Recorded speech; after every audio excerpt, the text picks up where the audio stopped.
Well, welcome back to the Dr. Jimbo Love Show. Happy Halloween. Gamecocks are off. Gamecocks are on a bye, so the Gamecocks are here today. All right, well, we have a little score update for you. Let's talk a little bit about Michigan State. Right now, it looks like with 8 minutes left in the second quarter, or in the second quarter. They've already played the entire first quarter. It's 13-7 Michigan. We have Cincinnati that's just scored 14-9 against Tulane, again with about 8 minutes left in the second quarter for that game. Pittsburgh and Miami are struggling right now, back and forth. It looks like Miami is up 21-17. That's a game we want to watch pretty closely because Pittsburgh has been on a roll, beating Clemson last week. Texas and Baylor, interesting. Baylor 16. Texas is up 14-10 with about 7 minutes left in the half there. Other than that, we had Coastal Carolina try to just hang tough. I love Coastal Carolina. I'm a big fan of South Carolina and teams from there. They won last night 35-28 versus Troy. And I believe they played that one in Conway, South Carolina, right by Myrtle Beach.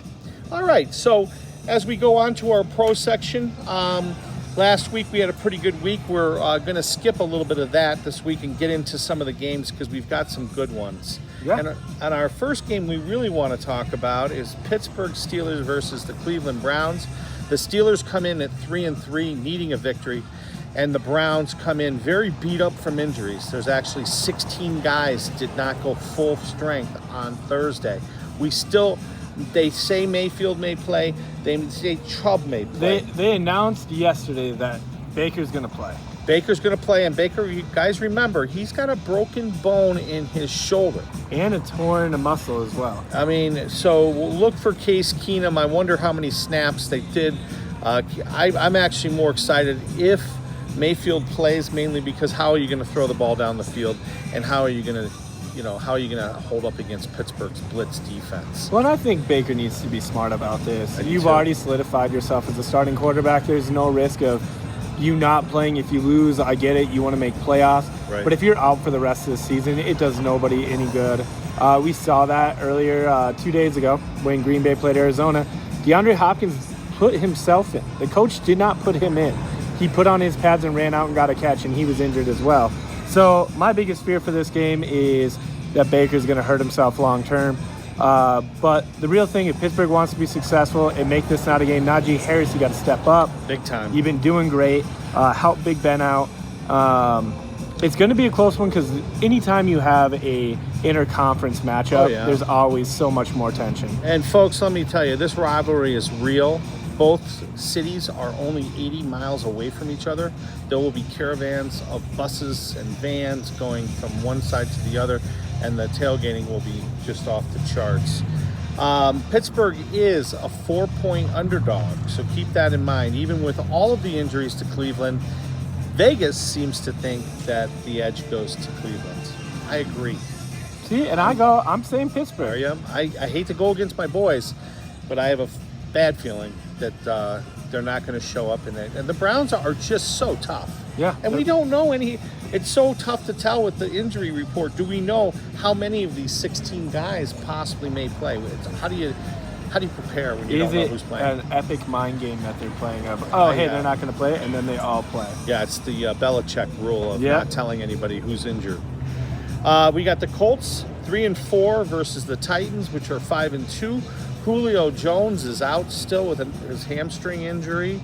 And we've got Tannehill, Henry for the Titans that have been looking tough. This is the first rematch in the NFL.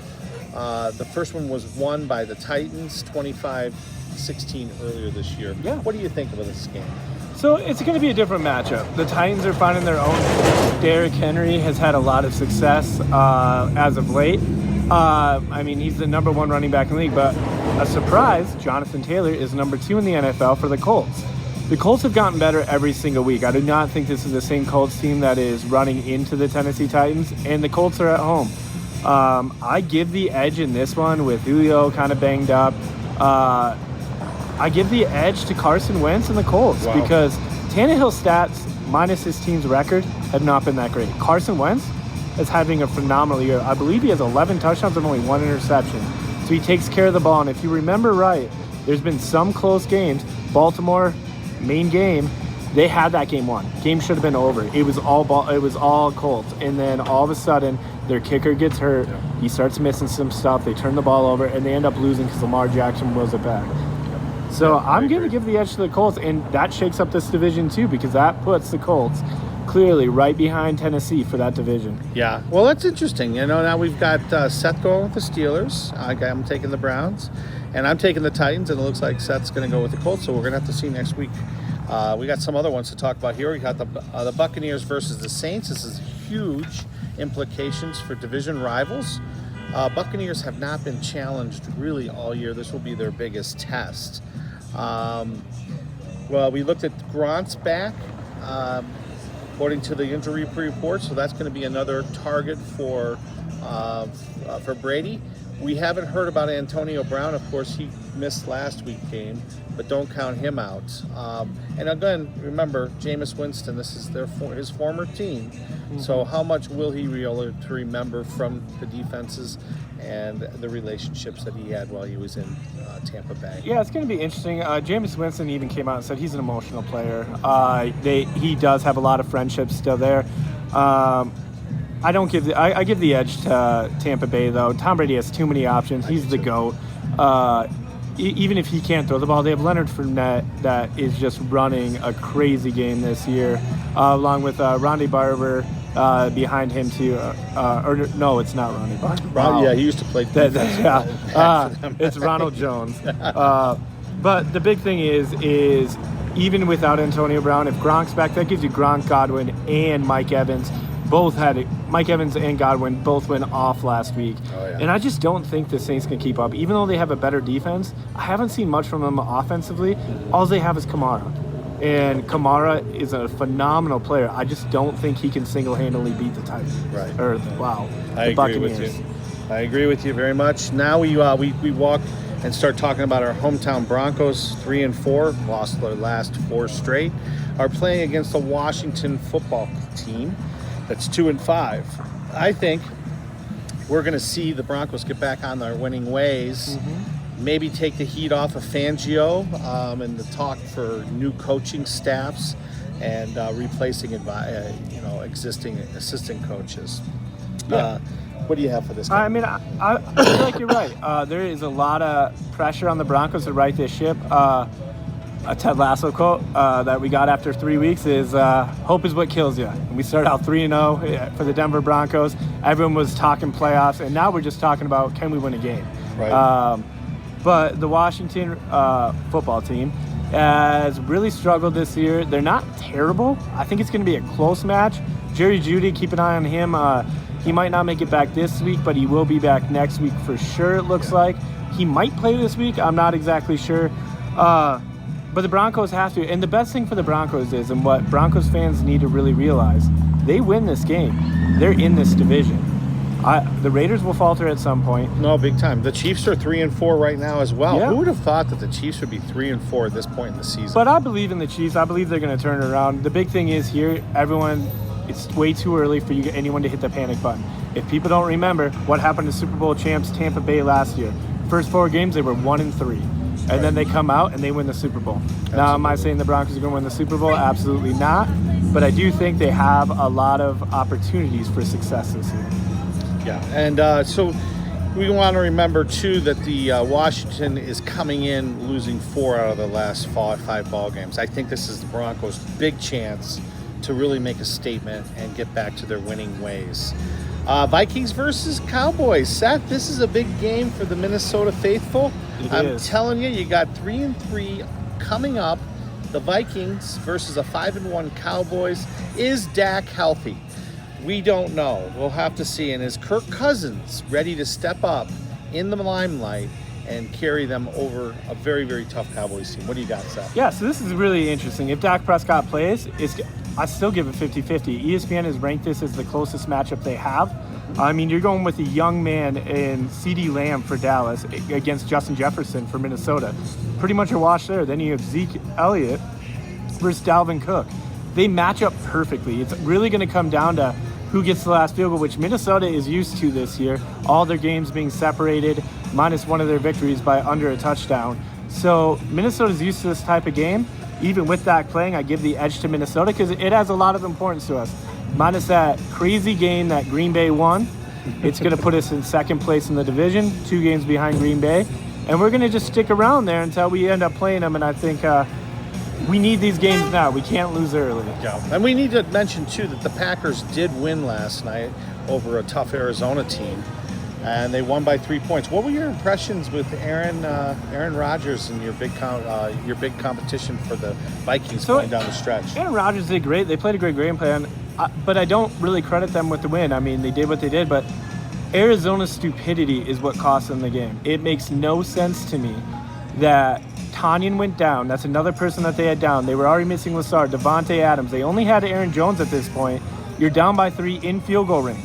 Tie it. Go beat him in overtime. Yep. But instead, they decide to just keep rushing and they keep hurrying up offense, and they throw a pick when you could have gone to overtime and won that game. Yeah, especially with the way the kicking game is so solid in the NFL.